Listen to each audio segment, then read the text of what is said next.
ko. Shoutout muna natin sa mga subscriber ko dito sa YouTube channel. Si Kim, shoutout. At yun na nga, naglaro na kami ng spin the bottle. At ang unang dinamaan ng bote, si Ana. Inutusan namin si Ana. Ana, bili ka ngang soft drinks para sa amin. Nauuwaw na tayo. Tapos sabi ni Ana, mamaya na sa bahay na, patapos na naman tayo. Sakot nila, dali na ang KJ mo naman, bawal mapali ang utos. At yun na nga, pumili na si Ana. At tanong niya kay James, James, saan ba yung tindahan dito? Sakot ni James, doon, paglabas mo dito sa compound, diretso ka lang. Sa maliit na tindahan, may makikita ka, diretso lang. At bumili na nga si Ana. Yun, nakarating na at pinikay na sa amin yung soft drinks. Tapos habang umiinom kami, kantsaw namin kay Ana. Bakit walang chichira? Sabi ni Ana, baka nyo rin soft drinks lang ngayon may chichira. Sabi niya, kasi joke lang, hindi ka naman mabiro.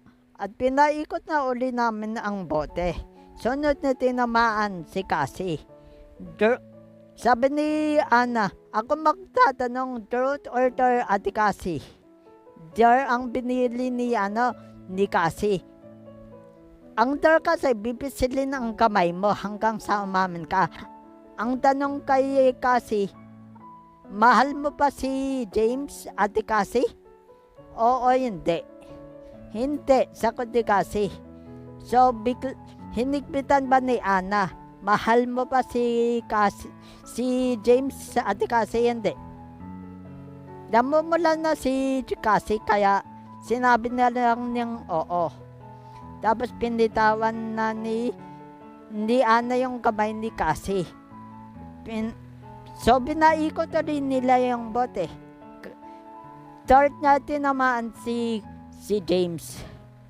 Tanong ni Ana, truth or dare? So, binili ni James, dare. Ay, truth. Inutusan siya. Sige nga, James, iyakabin mo nga si Ana. Nung una, ayaw ni James. Sabi ni Ana, sige na, ang KJ mo naman, James. At yun, ginawa na nga ni James.